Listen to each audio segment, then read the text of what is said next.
আসসালামু আলাইকুম ভিউয়ার্স, কেমন আছেন? আশা করি আল্লাহর রহমতে ভালো আছেন। আমার আজকের রেসিপি হলো মুরগির রোস্ট। মুরগির যতগুলো রেসিপি আছে তার মধ্যে অন্যতম হলো মুরগির রোস্ট। আমরা বাসায় সবাই মুরগির রোস্ট কম বেশি বানিয়ে থাকি, তবে এক একজনের রান্নার পদ্ধতি এক এক রকম। আমি আজকে যে রেসিপিটি আপনাদেরকে দিচ্ছি, আমি এটি বাসায় রান্না করি এবং আমার ফ্যামিলির সবাই খেয়ে খুবই পছন্দ করে। আমি এই রেসিপিটি আজকে আপনাদের সাথে শেয়ার করছি। তাহলে কি কি লাগছে আমার আজকের এই মুরগির রোস্ট রান্না করতে এবং কিভাবে রান্না করতে হয় দেখে নেওয়া যাক।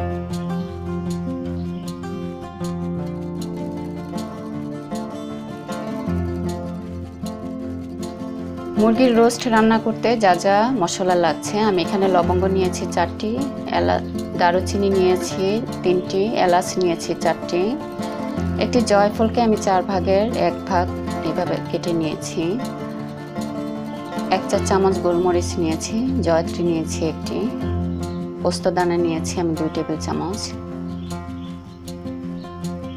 লেবুর রস নিয়েছি আমি 1 টেবিল চামচ, ক্যাশু নাট নিয়েছি আমি কিছু, আপনারা চীনা বাদামও নিতে পারেন, ঘরে করা দই নিয়েছি 1 কাপ। সব মশলা আমি বেটে নিয়েছি। পোস্তদানা হয়েছে এখানে 2 টেবিল চামচ, দারুচিনি বাটা হয়েছে হাফ চা চামচ, 1 টেবিল চামচ হয়েছে সব মশলা বাটা, গোলমরিচ গুঁড়া হয়েছে 1 চা চামচ, বাদাম বাটা হয়েছে 1 চা চামচ।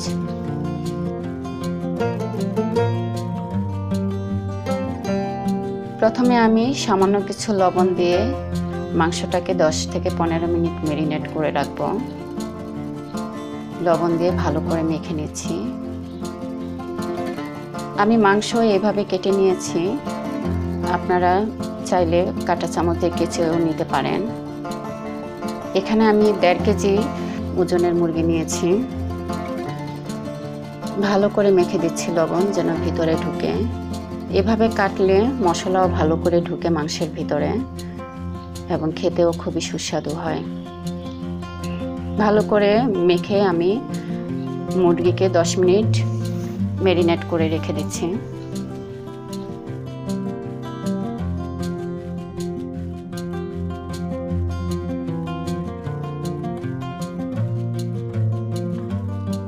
হাঁড়ি গরম হয়ে গিয়েছে, আমি 1 কাপ তেল দিয়ে দিচ্ছি।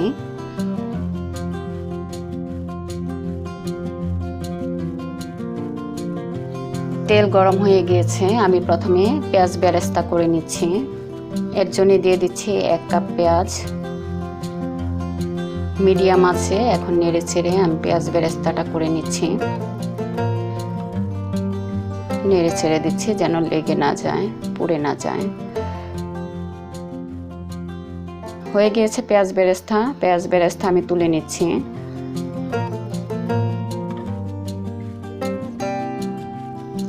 অবশিষ্ট তেলেই মুরগি ভেজে নিচ্ছি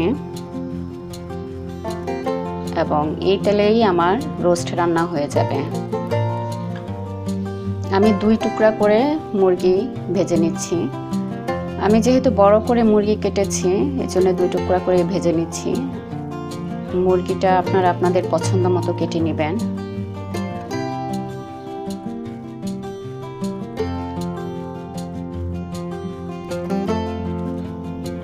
উল্টিয়ে বাদামি করে ভেজে নিতে হবে, অপর পিঠও যেন বাদামি রং হয় সেই জন্য উল্টিয়ে ভেজে নিচ্ছি। হয়ে গিয়েছে ভাজা, আমি এইভাবে আরও 2 টুকরা ভেজে নিচ্ছি।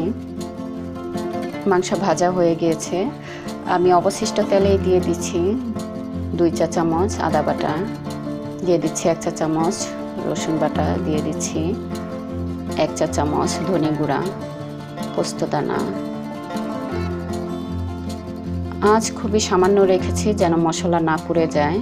সামান্য কিছু পানি দিয়ে দিচ্ছি এবং চুলার আঁচ এখন মিডিয়াম করে নিচ্ছি। নেড়ে চেড়ে মশলা ভালো করে কষিয়ে নিতে হবে। যত বাটা মশলা আছে সব মশলাগুলো আমি দিয়ে দিব, শুধু দারুচিনি আর গোলমরিচ গুঁড়াটা আমি পরে দিব।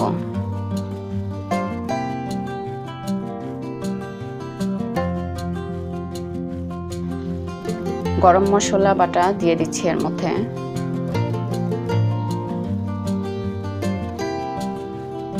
নেড়ে চেড়ে ভালো করে কষিয়ে নিচ্ছি। দিয়ে দিচ্ছি স্বাদ মতো লবণ। যেহেতু লবণ দিয়ে আমি মেরিনেট করে রেখেছিলাম মাংস, সেজন্য বুঝে লবণটা দিতে হবে। 2 টেবিল চামচ পেঁয়াজ বাটা দিয়ে দিচ্ছি।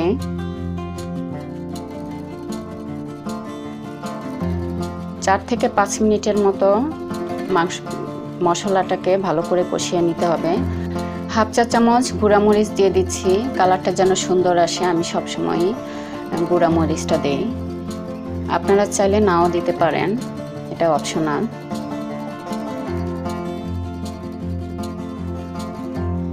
টক দইটা দিয়ে দিচ্ছি এর মধ্যে, দিয়ে ভালো করে নেড়ে চেড়ে আরো মিনিট 2 আমি কষিয়ে নিচ্ছি।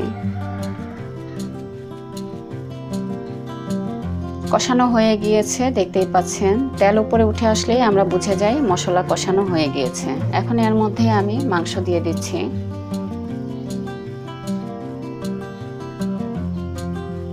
ভিউয়ার্স, এখন আমার চ্যানেলটি যারা সাবস্ক্রাইব করেননি প্লিজ সাবস্ক্রাইব করে নিন এবং পাশে থাকা বেল আইকনটিতে ক্লিক করে পাশে থাকুন আমার পরবর্তী মজার মজার রেসিপি পেতে।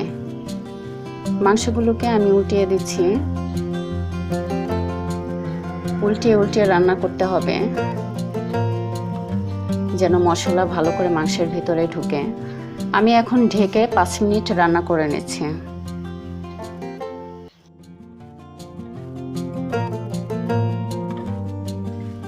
5 মিনিট পর আমি আরো একবার উল্টিয়ে দিচ্ছি।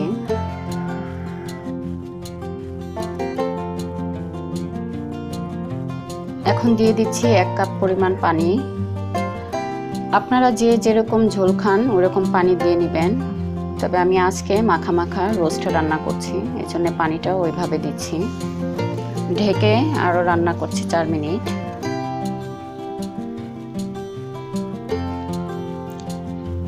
চার মিনিট পর আরও একবার উল্টিয়ে দিচ্ছি।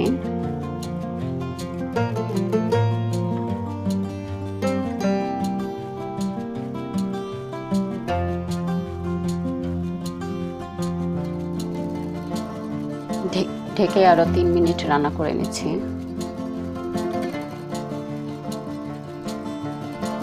দিয়ে দিচ্ছি 1 চা চামচ চিনি। চিনি দিয়ে নেড়ে চেড়ে দিচ্ছি। দিয়ে দিচ্ছি বাদাম বাটা, দিয়ে দিচ্ছি দারুচিনি বাটা, দিয়ে দিচ্ছি গোলমরিচ গুঁড়া, কয়েকটি কাঁচামরিচ দিয়ে দিচ্ছি।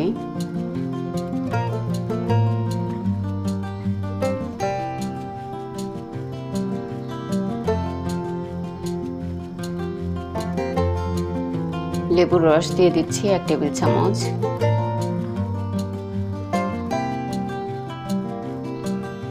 নেড়ে চেড়ে দিচ্ছি যেন সব মশলা মাংসের সাথে ভালো করে লাগে। সবশেষে দিয়ে দিচ্ছি আমি পেঁয়াজ বেরেস্তা। পেঁয়াজ বেরেস্তা দিয়েও আমি নেড়ে ছেড়ে দিচ্ছি।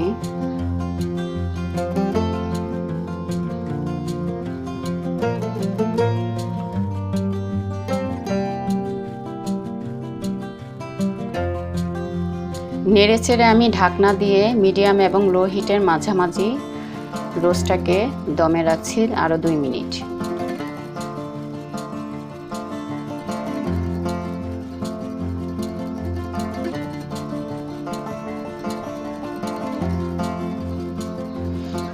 ভিউয়ার্স, হয়ে গিয়েছে আমার আজকের সুস্বাদু মজাদার রোস্ট রান্না।